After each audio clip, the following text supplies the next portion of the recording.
what I want to share with you guys tonight is a simple technique, one simple technique that can save time, save money, and save relationships.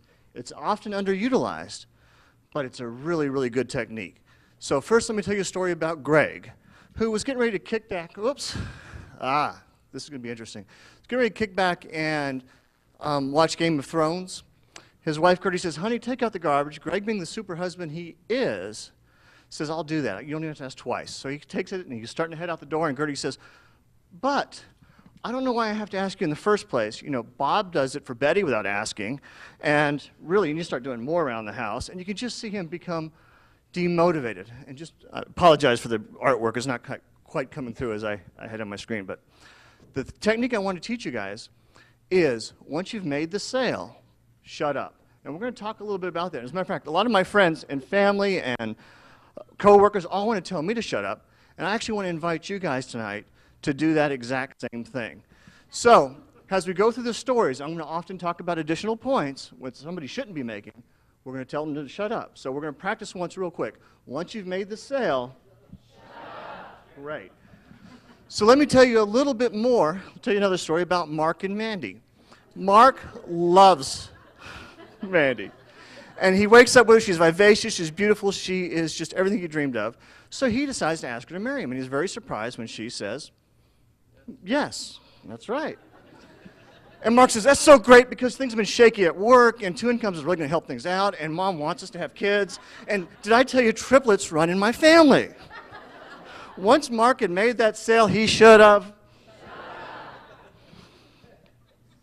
A lot of people will say, hey, I'm not a salesperson. And I'm going to say you are. Anytime you want to influence to agreement, you are a salesperson. Whether it be getting somebody just to respond to an email at work, or your kid to do a homework, or what movie you want to go see. So we're all selling all the time.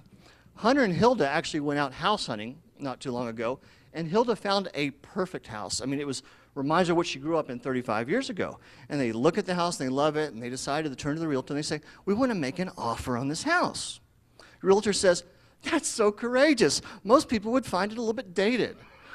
I also want to say that the nephew who slaughtered the family here before, he's in an asylum. He'll never get back. He'll never find his way here. So once she had made that sale, she should have. That's right. Now, Carla and Kurt has got a hankering for this performance car of his dreams. Big engine, just a big, powerful thing. They go out, they go sailing, they find it on the lot in the color that Kurt wants. And they make an offer. And the salesperson says, that's great. I'm glad to find customers who aren't worried about current gas prices. And Consumer Reports, they don't know what they're talking about.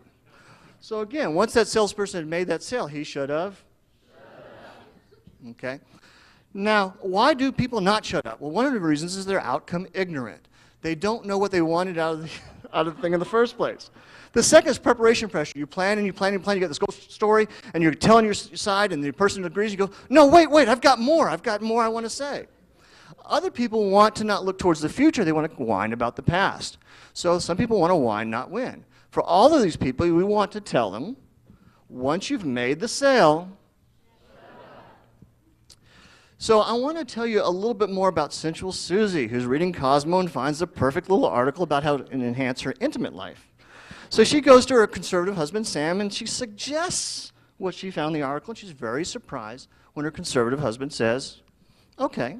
She says, that's great, she gushes, because my old boyfriend and I used to do that all the time, and I was hoping it would work with us, and reports in the media of injury, highly exaggerated. So once she had made the sale, she should have. Now, we've talked about these kinds of things in all sorts of different ways, from car shopping, house shopping, relationships, things like that. And I want you guys to think back now of a situation that could have used that same advice, something you or a loved one have been in. And I want to kind of get an audience before I go into my next 10 or 12 points here. I want to get you kind of a feeling here.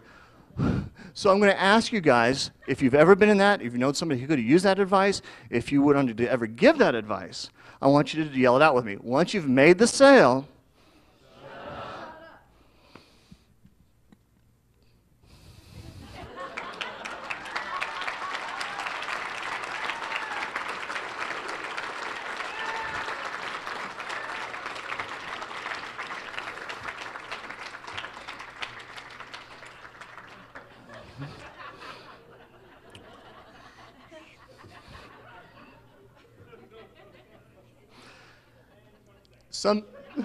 Sometimes it's very hard to take your own advice, but thank you all very much.